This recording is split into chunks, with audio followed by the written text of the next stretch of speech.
Good evening, and thank you for joining us here at Conservative Home's latest online live event. I'm Henry Hill, the news editor of Conservative Home, and we're here in partnership with the UK in a Changing Europe to discuss the implications of the latest Scottish election. Now, I was charged with live blogging that event. Some of you may have followed it. It took years off my life, watching the results come in very slowly. Would Nicola Sturgeon get a majority? Would she not? What implications does that have for the future of the United Kingdom and the Scottish Government? And that's what our panel, and hopefully you, are here to discuss today. Now, the event will run in the usual fashion. Each of our panelists will speak for about 5 minutes, then we'll throw the floor open to questions. And kicking us off is Professor Nicola McEwen, Senior Fellow at UK in a Changing Europe. Nicola. Thanks, Henry, and thank you very much for the invitation. My takeaway point is that I think the future of the Union is in some doubt, but that doesn't mean that it's doomed. So just to look at the election result, first of all, for me, the election results were a very convincing win for the SNP. Yes, the party fell 1 seat short of an overall parliamentary majority, and that was clever politics of Douglason's party to put so much focus on that. But seeing that as somehow less than a convincing victory is to use a majoritarian logic on a proportional representation system. So just for a little bit of context, the SNP's 64 seats is more than twice that of its nearest rival, the Conservatives. Its vote share is far in excess on both the constituency and the list than the Labour Party ever got in its dominance of the Scottish Parliament in the early years. And of course, it's in excess of the vote share that the Prime Minister got in the 2019 election, and considerably higher than David Cameron got in 2015, which was, of course, the mandate for the Brexit referendum. Now, mandates can be contested, of course. I'll leave that to the politicians. But the key thing here is that there is now a pro-independence majority in the Scottish Parliament, which will mean that if there is a referendum bill or some other initiative that comes to the Parliament chamber, then it's likely to gain majority support. Now, does the Parliament have the legal authority to hold a referendum? Now, I will caveat anything I'm about to say by saying I'm a political scientist. I'm not a constitutional lawyer. Schedule 5 of the Scotland Act reserves lawmaking powers over aspects of the Constitution to the Westminster Parliament, including the union of the kingdoms of Scotland and England. So clearly ending the union would require the consent and support of the Westminster Parliament.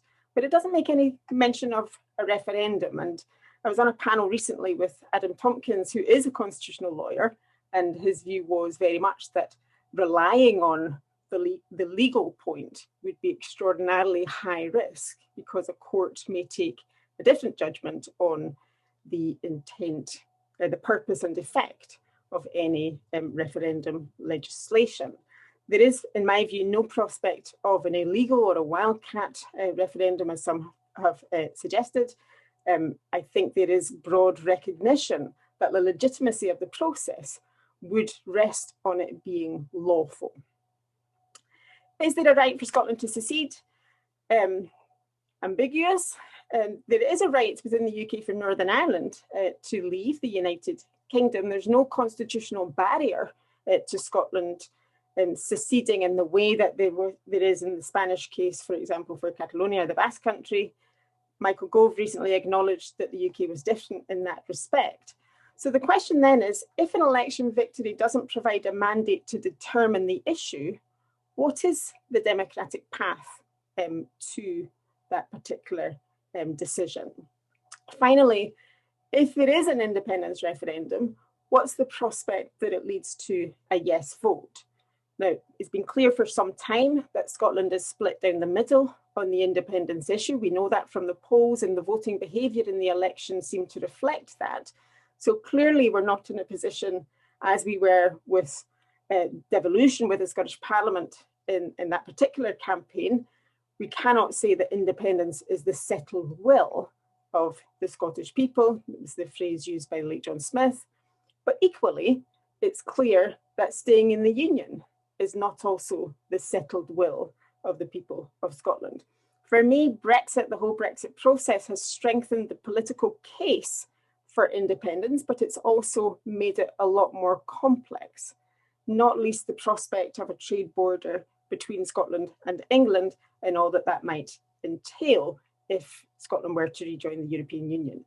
But the more that you debate the process, the right to decide and whose right it is to decide when and how and if there is to be a decision, the less there will be focus on some of those trickier issues of substance. Thank you. Thank you, Nicola. And moving swiftly on, so we have plenty of time for questions. Next up, we have Mandy Rhodes, who is the editor of Holyrood magazine. Mandy, the floor is yours. Thank you. Well, having watched 5 hours of Dominic Cummings today and marvelling at his ability to not sweat, eat or go to the loo, when he basically said Boris Johnson wasn't fit to be leader, I suspect any future campaign for independence could just show that on a loop as its recruiting sergeant, but perhaps we'll get to that later.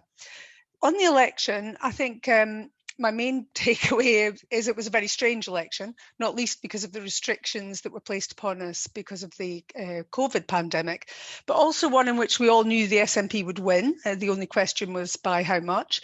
That only one person was standing to be elected as First Minister, that was Nicola Sturgeon, and that the constitutional question would dominate regardless of the SNP's record in government, which in many respects isn't very good.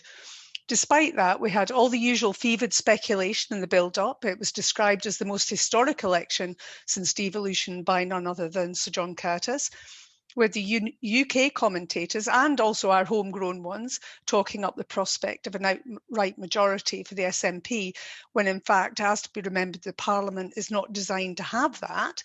And as a consequence, there was then a tidal wave of opinion musing over the prospects of a second independence referendum, the breakup of the Union, and the demise of Boris Johnson as Prime Minister. So kind of no pressure going into the election. And we may all enjoy the drama of the campaign, and sometimes the if-onlys are more exciting perhaps than the mundane reality.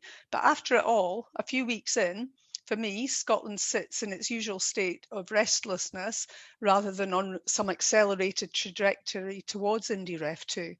So where are we? What difference has the election made to the case for independence or indeed for the Union? Well, on the surface, little has changed. Parliament looks much the same. The political arithmetic is pretty well as it was after the 2016 election. Just 3 of the country's 73 constituencies changed hands. The SNP are in power. The Tories remain as the main opposition, and Labour is, well, still struggling to make any gains despite yet another new leader. But it's not the same Parliament. There are 42 new and newish faces, 43 if you count Douglas, who was first elected in 2016 but left for Westminster a year later. So roughly a third of the Parliament as new entrants. There were more new and newish faces in 2016, but there's something very different about this cohort. After 22 years, I think we could say Scotland's Parliament starts to reflect a little bit more the demographics that make up Scotland. We have our first permanent wheelchair user, and we have people who are very open about their mental health issues. Also includes Holyrood's first woman of colour, the SNP's Kirkup Stewart, and the Tories' Pam Gossell, who also happens to be the first Sikh MSP. In all, there are 6 BAME politicians in the chamber. That's 3 times as many as there were in the last session. And it's now almost 50-50 in terms of representation of women. When I say almost, I mean there are now 71 men and 58 women. So it's progress, though not equality. So the Parliament of Scotland is starting to look a bit more like Scotland. But if the vote showed anything, it is that superficially Scots are utterly split down the middle on independence. Pro-independence parties, the SNP, Greens and ALBA, Alex Salmond's party, took a combined vote share of 50.1% of the list ballot and 49% on the constituency. But it isn't entirely clear whether people that voted for the SNP did so because they support independence.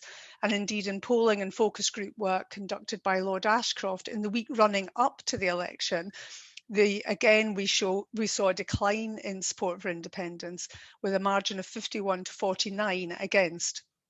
which confirmed a bit of a trend in the polls in the run-up to the election.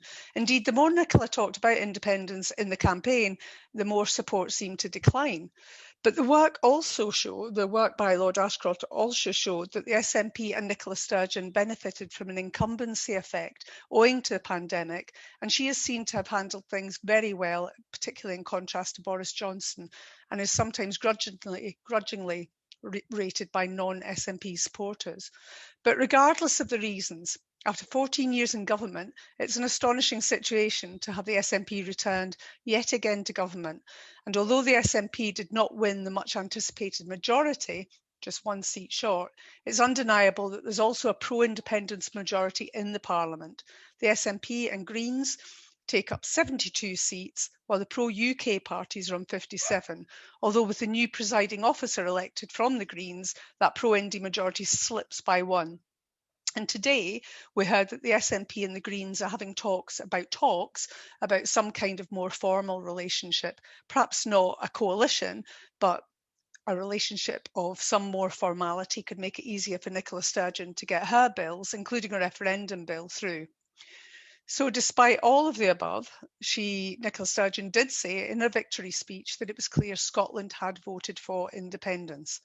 When the crisis has passed, she's promised it would be time to give people in Scotland the right to choose her future. In a phone call to the Prime Minister, she said questions of a new referendum was not when, was now if.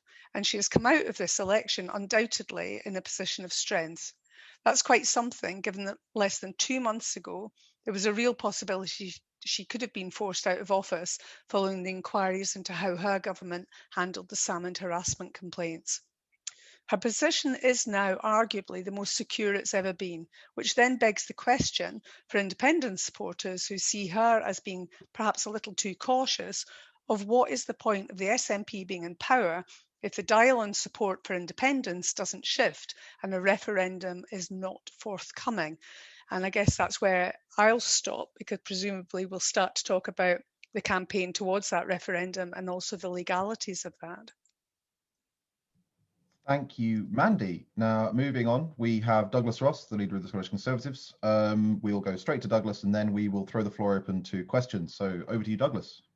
Thanks very much, Henry, and it's a pleasure to follow Nicola and Mandy. And I thought to begin with, I'd just pick up on a couple of points they both made and then give my own reflections on the campaign and then quickly get on to questions. So both Nicola and Mandy had mentioned that the system of PR makes it very difficult for one party to get a majority. But of course, it's not impossible because the SNP have done that. And they did that in 2011, which led to the 2014 referendum.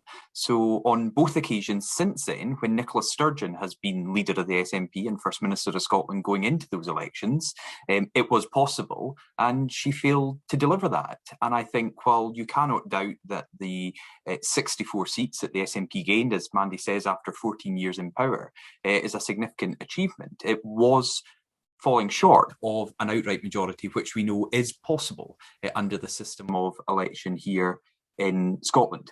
I also want to pick up Mandy for speaking about the new MSPs and mentioned me as a returner. I quickly jotted down some other familiar faces from another parliament. We've got Angus Robertson, who I defeated when he was then the MP for Moray in 2017 and leader of the Westminster group of the SNP. We've got Neil Gray, who stood down from Westminster, who is now entered Holyrood. Paul Sweeney, as a former Shadow Scotland Office Minister for Labour in Westminster. Martin Whitfield, who is the MP for East Lothian. We've got Baroness Katie Clark, who was an MP and then moved to the House of Lords and has now come to Holyrood. And we've got Stephen Kerr. So, many people used to say politicians left Holyrood to go to Westminster. We've actually seen quite a number of experienced, well-known faces in Scottish politics returning to Holyrood, mixed in with, I think, the most diverse group of MSPs throughout all the parties, with the exception, and I have to say this, of the Liberal Democrats who just retained the 4 constituencies they had going into the election, and the same 4 individuals. But I think if you look, we have younger MSPs, we have MSPs from BAME backgrounds, we have disabled MSPs in Pam Duncan-Glancy, and of course Jeremy Balfour for the Scottish Conservatives, who was returned, and we have more women MSPs than ever before. So I do think that is a good thing that's come out of this election, that our Parliament is more diverse than ever before and more representative of the Scotland it seeks to represent.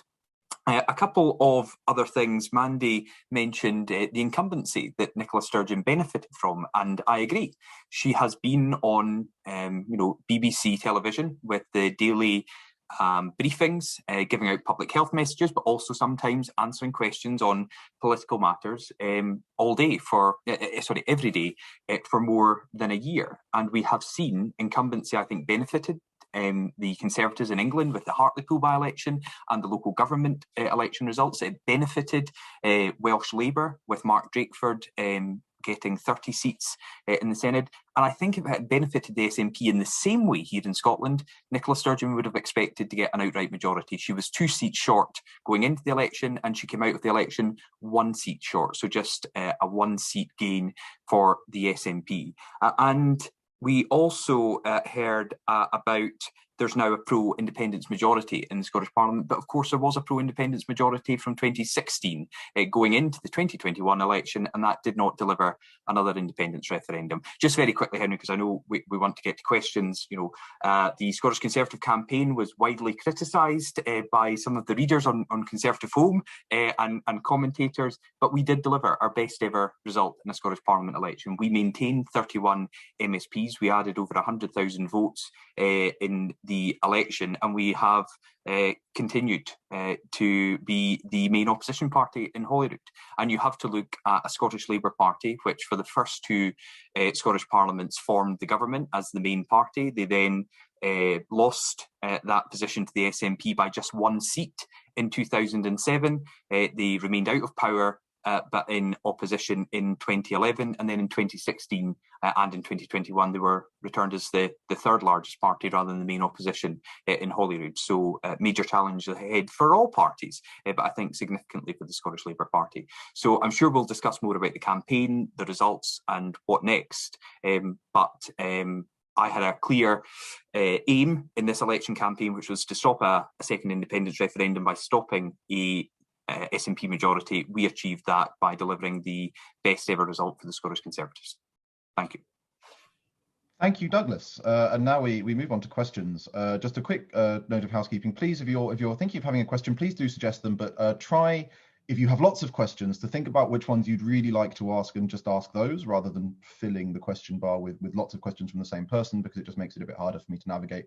And I want to make sure that everybody has a fair shot. Now, I will come to everyone's questions in a minute, but I am going to use the chair's prerogative to ask a question of Douglas. I'm going to start with the mea culpa. I was one of the people on ConservativeHome who was critical of the Scottish Conservative campaign, and they did indeed return the same number of MSPs as before, which was a great achievement. But what I was critical of specifically was I thought that it was quite reckless the way the party used the SNP's line, that a nationalist and SNP majority in the Scottish Parliament meant there would be another independence referendum, when the government line, the UK government line, was that this was Westminster's prerogative and the Prime Minister was going to say no. Now, it seems to me, Douglas, that if Nicola Sturgeon had picked up just 1 more seat, your campaign would now potentially be putting the British government and indeed the union in quite a tricky position, because your own leaflets and graphics would be being deployed by SNP ministers to make the case that they deserve a referendum. Now, I think, I made that case in print several times, and I'd like to give you an opportunity now to reply to that criticism. Well, first of all, the mea culpa is not necessary. If everyone was to apologise for bad things they'd said about me or the campaign, we'd be here all night and well into tomorrow as well. And look, I recognise criticisms that were personally put to me and my style in the campaign, and indeed what the Conservatives did during the campaign, but no one can doubt the result we achieved against all the odds, against almost every single opinion poll, against a media machine up here in Scotland, be it newspapers or the commentariat, that wanted a Labour revival. We have maintained our position as the clear main opposition party in Holyrood, and I say, maintaining our 31 seats and increasing our vote share. But your point on our messaging was formed on what the SNP had said. Nicola Sturgeon was very clear that if she got a majority, she was going to hold another independence referendum. And where I would slightly disagree with Nicola McEwen is, while there may not seem to be a route for an illegal wildcat referendum, it is part of the SNP's 11-point plan. It's actually point number 2 to suggest if you do not get a Section 30 order from the UK government, the SNP's plan would be to charge ahead anyway. We know their MPs, such as Richard Thompson, the MP for Gordon, said during the campaign that the SNP would seek to hold a referendum even if they did not succeed in getting a Section 30 order from the UK government. So our point was very clear. We've heard it directly from the horse's mouth, from the SNP, that if they get a majority, they will hold another independence referendum. And that is regardless of getting a Section 30 order, the gold standard of referendums that Nicola Sturgeon spoke about as being the 2014 referendum. So that's why we made that case to warn people that this is what the SNP would do. And I know Nicola wants to come in, but the one thing we haven't spoken about, and I did mean to put this in my opening remarks, where there was unanimity from the parties, and I believe every single one of the 129 MSPs elected to Holyrood were all elected on the same message, was to focus on recovery. And it's interesting tonight, we've not even discussed that. We haven't discussed what the SNP announced today for their plans for the first 100 days. We haven't discussed about how this pandemic is going to be a huge part of our lives, even as we get out of the health emergency with the success of the vaccine and reduction in restrictions in people's daily lives. This is going to be with us for months and years. And that's why I believe that people did expect all their politicians in this next 5-year parliament to focus on the country's recovery. And that's protecting people's jobs, protecting businesses, getting through the health pandemic, and then catching up on a year and more of missed operations, treatments and appointments in our NHS. Nicola, did you want to come in on that? Yeah, just for clarification, I said I didn't see any prospect for a referendum that wasn't lawful, not one that was necessarily through a Section 30 order. So if there is no Section 30 order, which is basically just a parliamentary device for transferring authority to put the issue beyond legal doubt, I expect that the Scottish Government would introduce legislation anyway that it tried to frame in a way that was within the competence of the Parliament. I would then expect that to be challenged, possibly referred to the Supreme Court by the UK law officers. But even if they didn't, anybody else could refer it to the courts anyway and be subject to a legal judgment. If that judgment finds that the legislation is not lawful, I don't think there's any prospect of the Scottish Government pushing ahead with an unlawful referendum, not least because ultimately a successful outcome would require the process to be seen to be legitimate by both sides. It would require the UK government to commit to recognising a majority if indeed there is one. And in order to get international recognition, it would, I think, have to be a consensual process and a legitimate lawful process domestically. So that was the point I was making. Yeah, absolutely. And I should just say, any panelist who does, I will direct questions towards a specific panelist, but any panelist who wants to come in, just sort of signal to me. Mandy, do you want to come in on that, or shall I move on to the next one? I did just want to say, I don't think you've ever heard the words, I'll hold a wildcat referendum from Nicola Sturgeon's mouth. I think that's quite an important point. And I think the recovery is probably at the forefront of everybody's minds.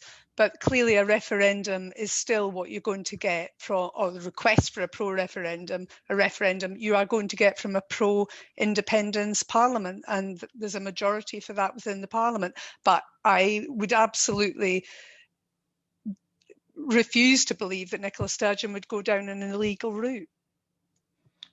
Thank you. Okay, so this question is from Murdo Fraser. I'm going to paraphrase it slightly, but essentially I'm going to come to you, Mandy, first, I think, because it's sort of a political judgment. Given that since the last Scottish independence referendum, we've had 3 different Conservative prime ministers, we've ended up with a Tory landslide led by a government is now led by a very unpopular Conservative prime minister. We've had not only Brexit, but a hard Brexit. And all of this, you know, it's impossible really, I think, to imagine going back to 2014, a few years more strewn with landmines for the Union than the few we've just had. And yet the result appears to be that Scottish independence is roughly where it was 5 years ago, and the Scottish government is roughly where it was 5 years ago. Why do you think that is? And what, if anything, do you think can move the dial for Nicola Sturgeon and the SNP in time to have a referendum in the sort of early to mid 2020s? Probably bringing Boris Johnson up to Scotland a bit more. That would probably help. I mean, on a serious point, I think Boris Johnson, most people recognise that governments change and that Boris Johnson is the current Prime Minister, but he's deeply unpopular in Scotland.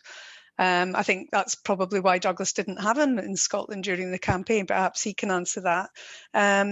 Why hasn't the dial moved on independence? Perhaps because a majority of Scots don't want it. I don't know. But there has been no campaign or refreshed campaign, certainly around the economics, which is where they lost it last time, to encourage people to think about independence. And I think that work is sadly required. But I also think the union needs to start thinking about making the case for the union. So both sides have a job to do. Okay, Douglas, Boris Johnson, an anchor weight on the cause of the union.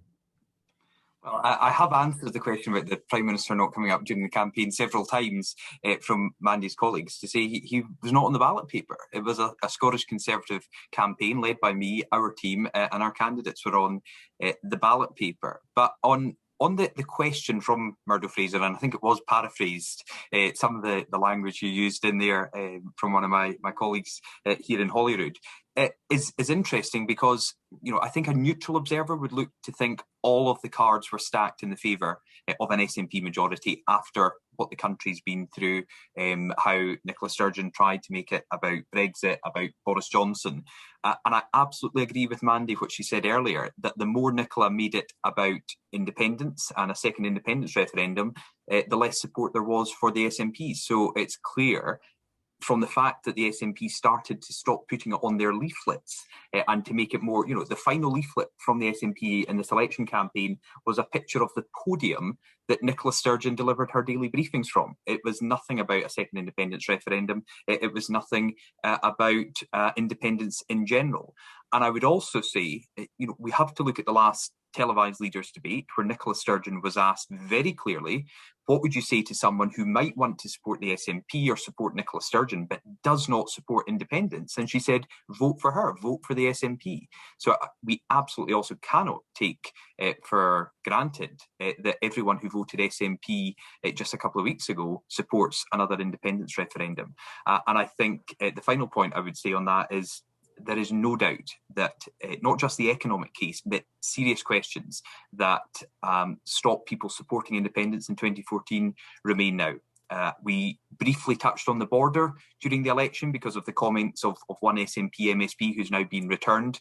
That distracted the SNP campaign for a couple of days, and they still haven't told us what a border would be like, what it would mean for businesses, what it would mean for people living there. They haven't told us about a currency. They haven't told us about pensions. They haven't told us about the military that are based here in Scotland. These are issues that they've been trying to come up with answers for now 7 years, and they've been unable to do so. And I think people look at that and think, if these people really believe in independence and the benefits of independence, why can they still not answer basic questions about what that would mean for their daily lives? Professor McEwen, you've unmuted. Yes. So the dial has shifted a little bit from 2014, and it started to shift from early 2019 against the backdrop of the difficulties that Theresa May was having in Brexit negotiations. And we know that it shifted because there was more of an alignment between those who supported Remain and those who now favour independence, more so than was ever the case in terms of attitudes towards European Union in 2014.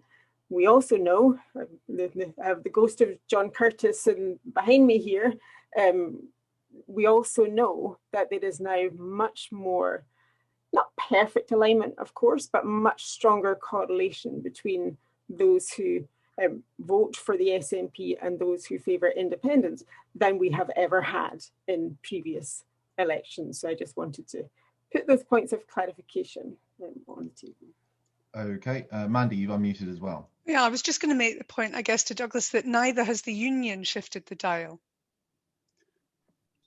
I did mean to pick up on that as well. I mean, I'm on record as saying, and I think others from the pro-UK side of the argument, that we didn't do enough after 2014. You know, there was a belief that when both sides said they would accept the outcome of a democratic referendum where people agreed to the franchise, the date, the question, both sides would agree to it. When the losing side didn't respect that result and have campaigned ever since for another referendum, I think too many people who support Scotland's place in the United Kingdom thought that was it, done and dusted, at least for a generation. And that's clearly not been the actions of those who support Scottish independence. But I do think more and more, particularly during this pandemic, has shown the benefits of the United Kingdom, the furlough scheme, the self-employed income support and the vaccination scheme. So I don't think we have to be too overt in what we're doing, stamping Union Jacks on everything. We can actually see right now that our way out of this pandemic is largely down to the success of the vaccination scheme, which, despite what Nicola Sturgeon said to me in an NUS hustings, is clearly only been achievable because we are part of the United Kingdom and how the United Kingdom has operated. And you look at just other countries across the EU who have not been able to do the same, and people look at that and see the jag in their arm that's protecting their mum and their dad and the granny and granddad is something that we benefit from being part of the United Kingdom. But I don't also say that that's the silver bullet either. We have to continue to make the positive case for Scotland's place in the United Kingdom.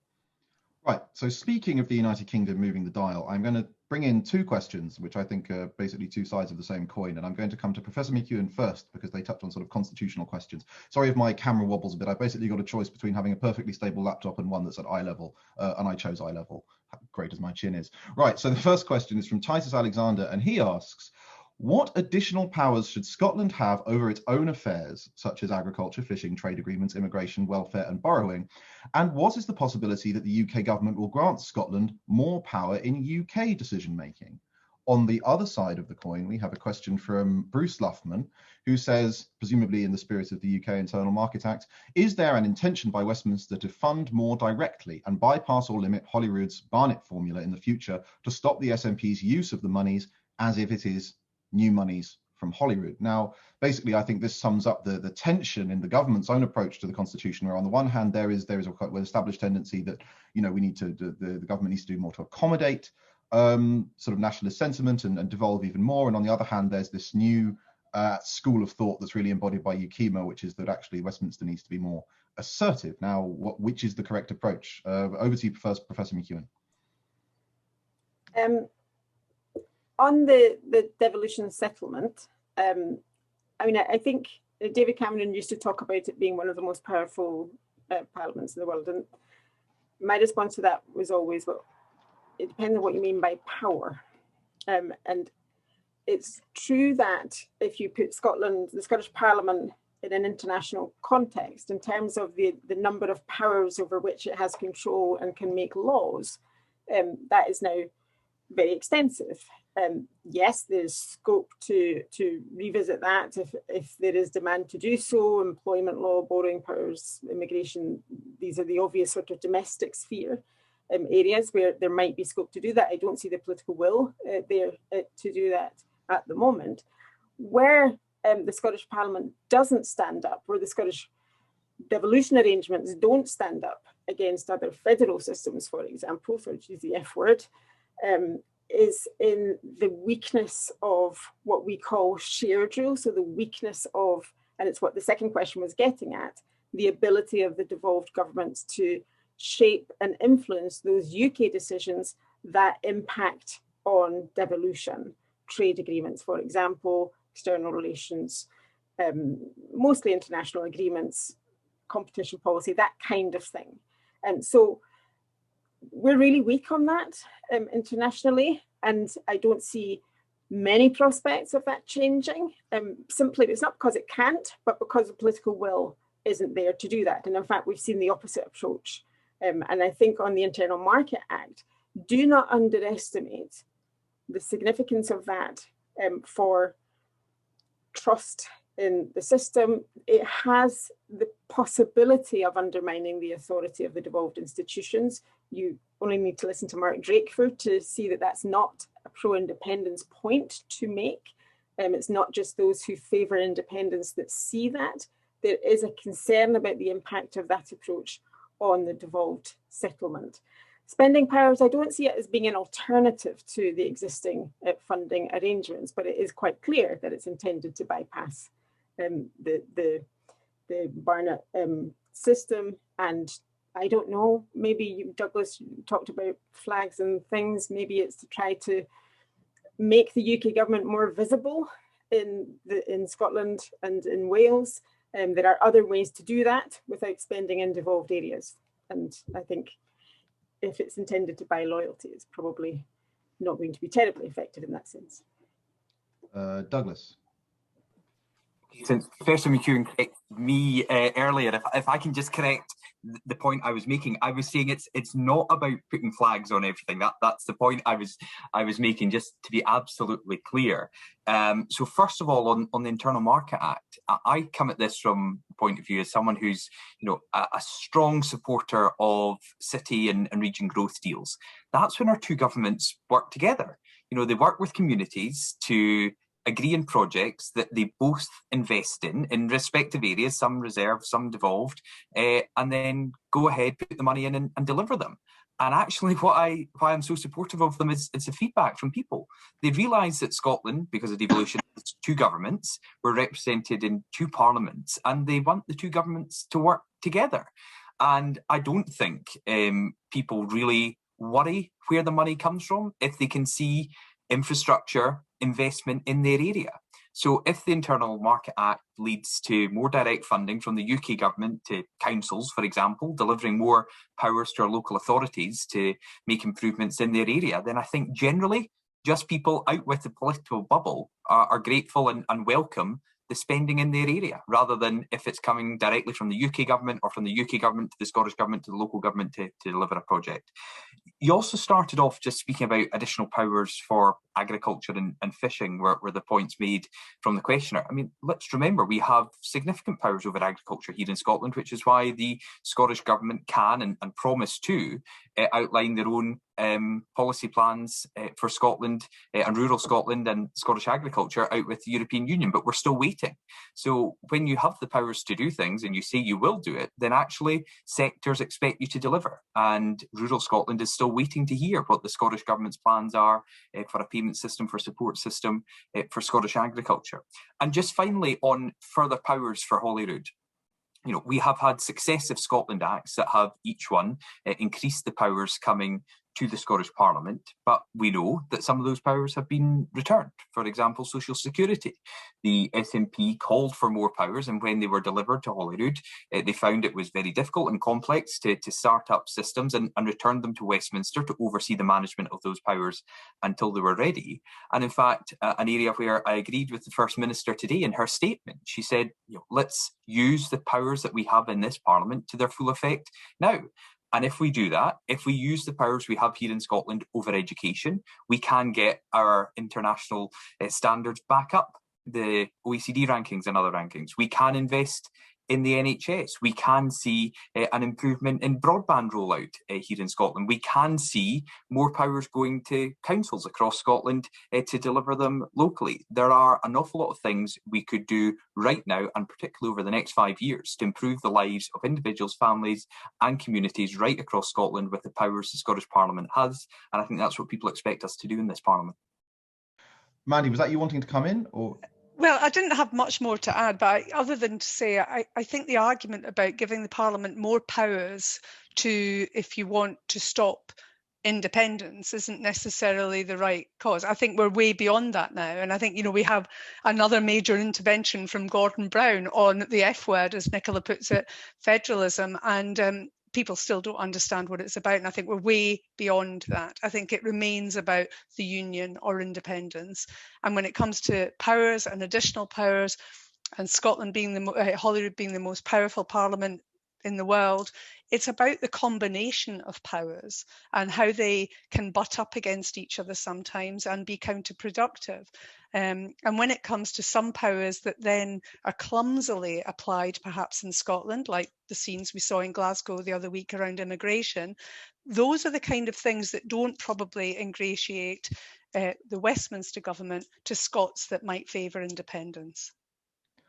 Okay, so the next question is actually to you, Mandy, and it's from me. We as a site specialise in covering the Conservative Party, and we did that a lot. But one of the things that I'd really like to know is what happened to Scottish Labour in this election, because I think, like most other people who weren't as intimately familiar with it as maybe you were, it looked as if they were on track to do better than they had. You know, they've got a new leader who seemed to be performing very well. Lots of the polling showed them doing better, and yet they ended up slipping back. So could you just what happened to Scottish Labour?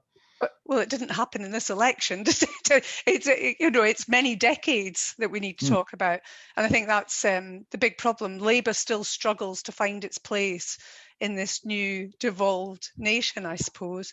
And Anas Sarwar did have a good. It depends how you rate a good election. He's a good, polished performer. He's well rehearsed.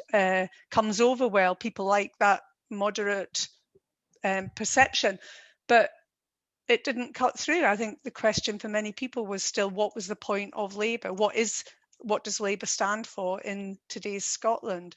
And that's where Anas has to try and find his place. Do you think that they're hindered by their position on the constitutional question? Do you think they would be helped if they were more explicitly a sort of progressive pro-union party, or if some suggested they were more neutral on the question? Which of those two pathways, if either, do you think holds the key? I think right now, in the immediate future, Anas doesn't need to make a comment about where he stands on independence or a referendum, but at some point he will need to come off that fence. Labour are very frightened about what happened to them during the 2014 independence referendum. There certainly couldn't be any kind of formal relationship or arrangement with the Conservatives. Okay, actually, that's a perfect segue, so thank you. Douglas, a question from Alex Elliott.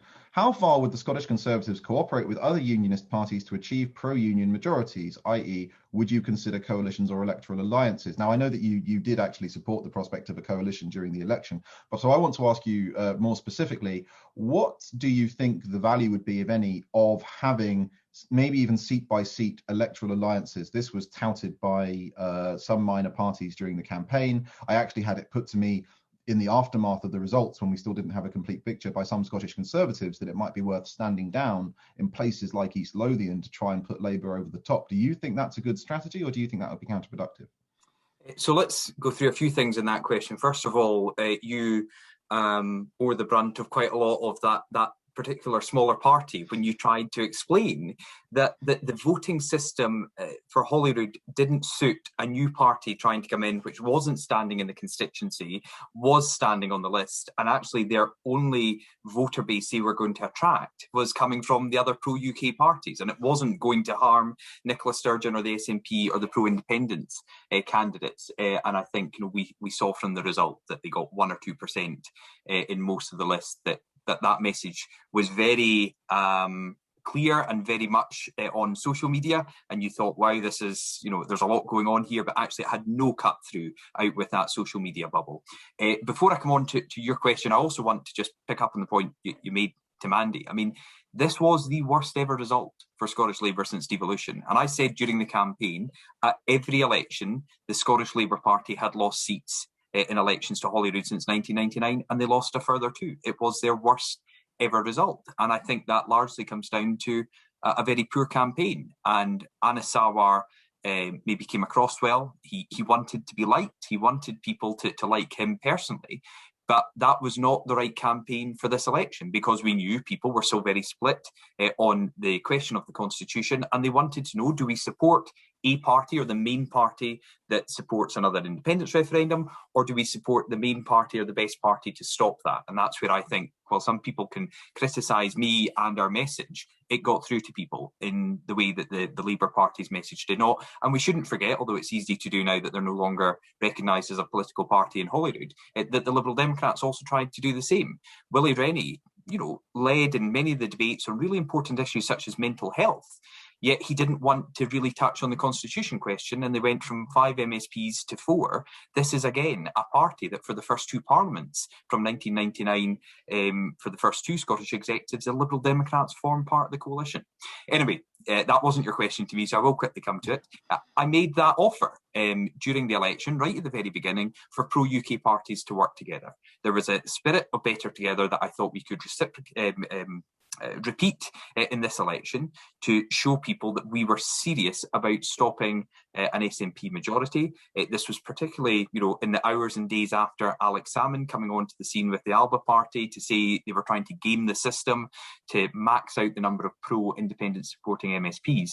And all I was suggesting at the time was a discussion to sit round a Zoom call like this with Willie Rennie and Anna Sawar and discuss what we could do, and they refused that point blank. And I think that was a mistake for them, because people who support Scotland's place in the United Kingdom didn't see either Scottish Labour or the Scottish Liberal Democrats as being serious about standing up for Scotland's place in the United Kingdom. Part of that plan that I put forward was looking at a pro-UK coalition of parties, so we could take the next Scottish Parliament right in to be laser focused on recovery and put the referendum question off the table.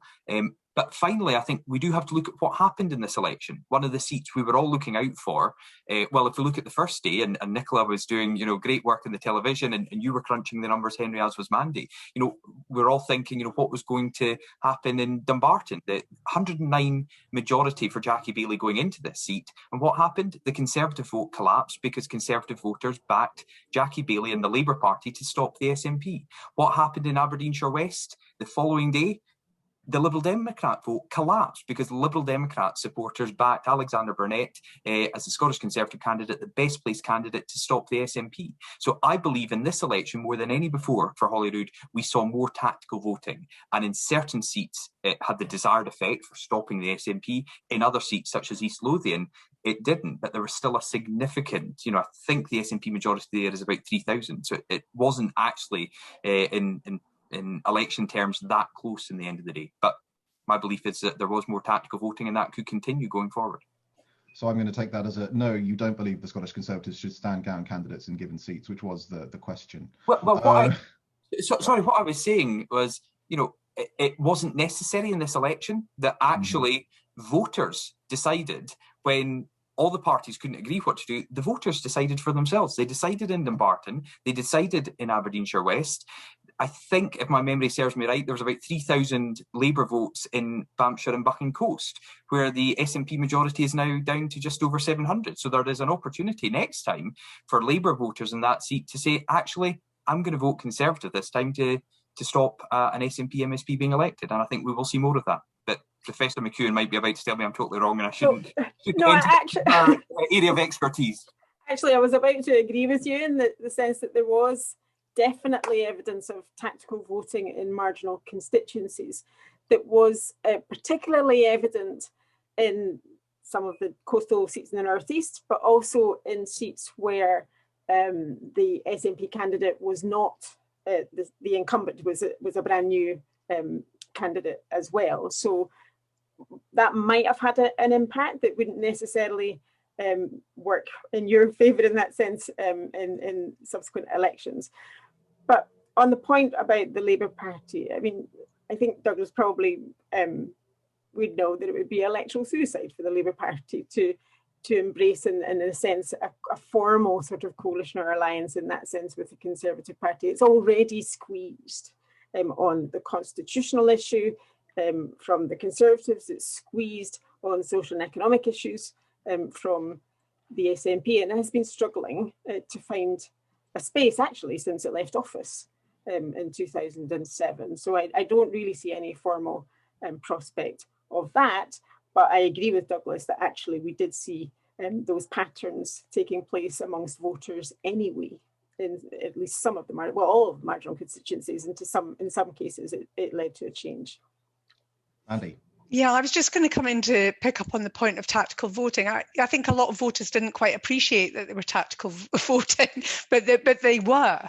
And we have an incredibly sophisticated and informed electorate, I think, in Scotland. And I think this election in particular put the list vote into a much higher importance. And Douglas helped with that by basically campaigning on Vote for the Tories on the Peach ballot paper. But also, despite the fact that Alba, Salmon's party, did disastrously, I think he also, perhaps it was the messenger that was the problem, but also raised the whole issue of use your list vote in a particularly wise way. And I think probably his argument was correct on that. But I think just going forward, it's recognising that the Scottish electorate has now got used to our fairly complicated system, but they know how to use it as well.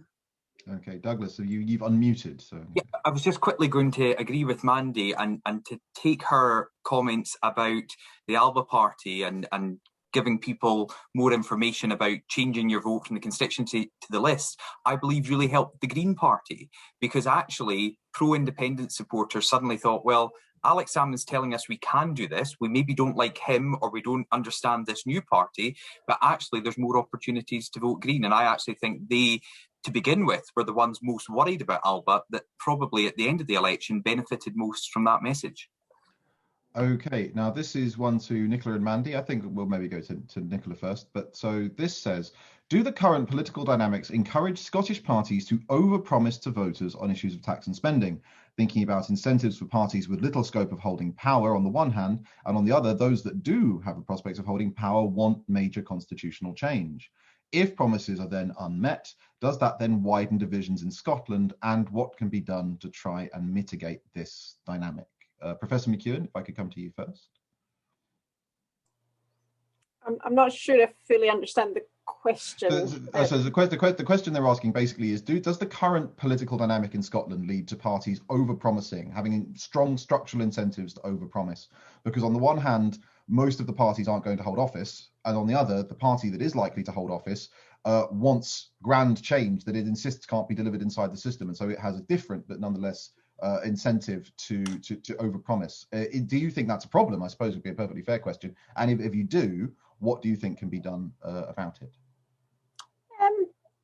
I didn't really see that in the campaign. I think, to be fair to all of the parties, they were putting forward manifestos which we can judge whether or not you think the policy commitments are plausible.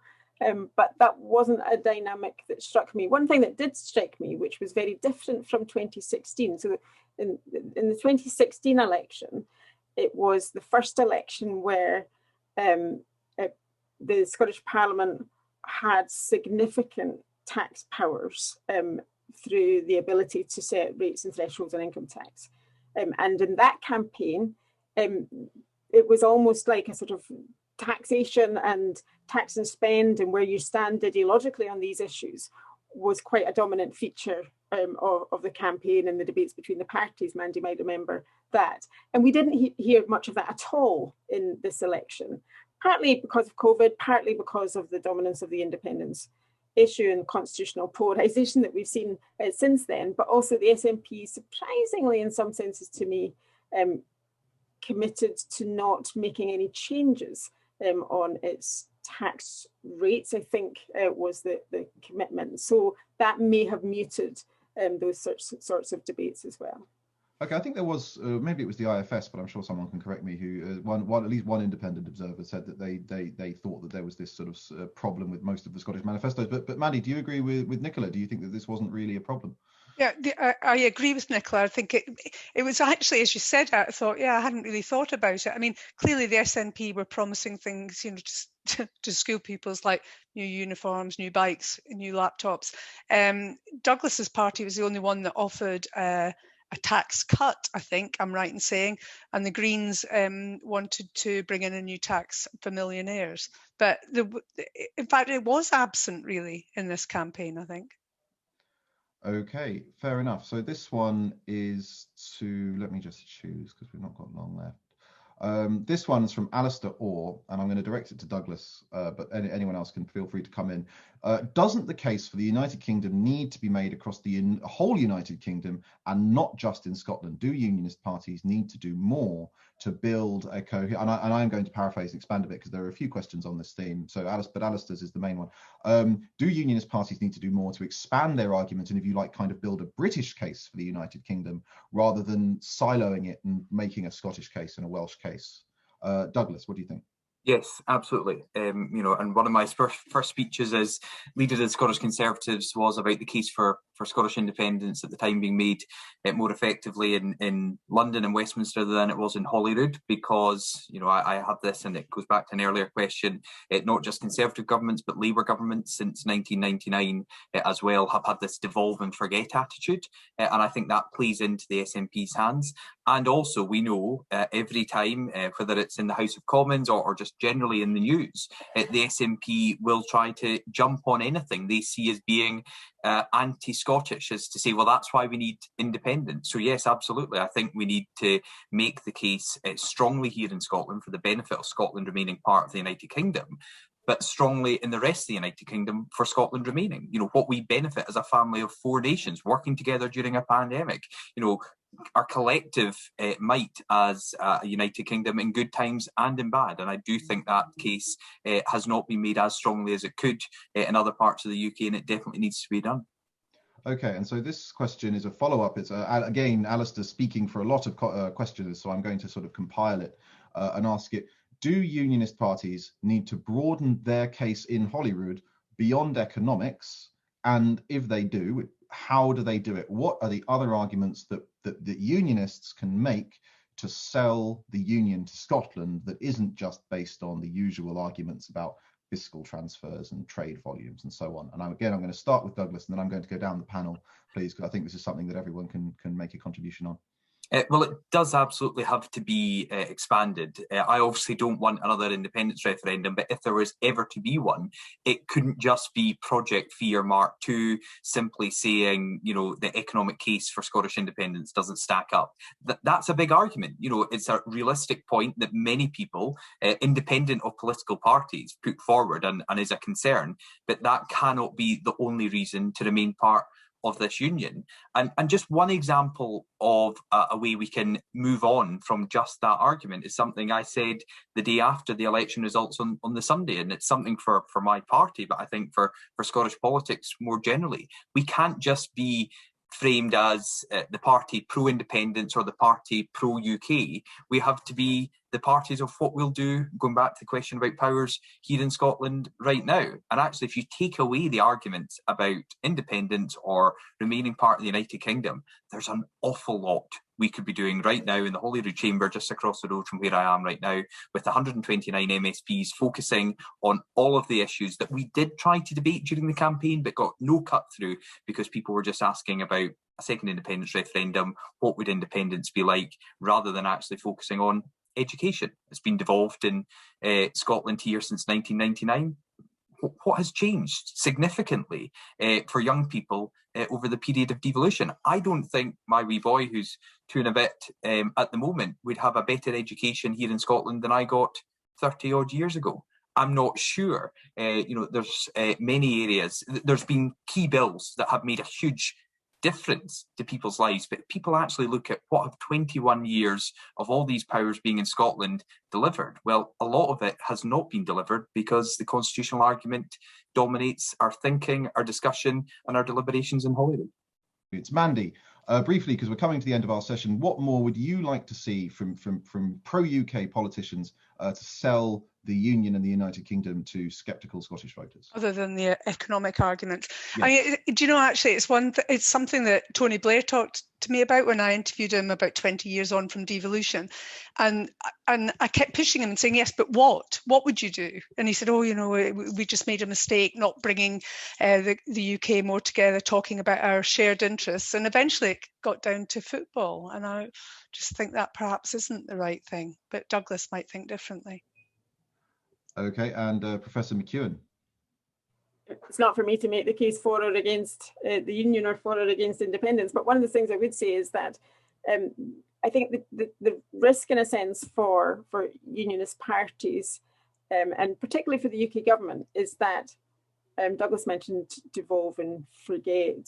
I think what we're seeing a bit is devolve and compete, which has its own risks.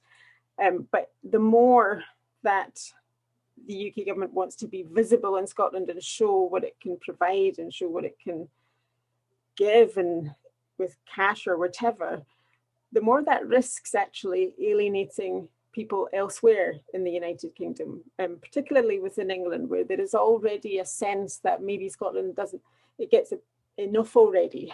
And so there is a very tricky balancing act to be done by the UK government, because what the union means it's quite different depending on where you are in the United Kingdom, and there isn't necessarily the shared understanding of all the status of the constituent parts. So I think that's something to be mindful of, whichever particular strategies are pursued. Thank you very much. And that takes us exactly to the top of the hour. Perfect timing. I'd just like to take this last opportunity to thank all of our panelists. It's been a fascinating discussion. Thank you to everybody who sent in a question. There were so many, I couldn't get through a fraction of the ones we received, but I hope that I've done justice to a cross section of the views that were expressed. Thank you so much for joining us, and I hope that I'll see you again at another Conservative Home event here with the UK in a Changing Europe or somebody else very soon. Thank you.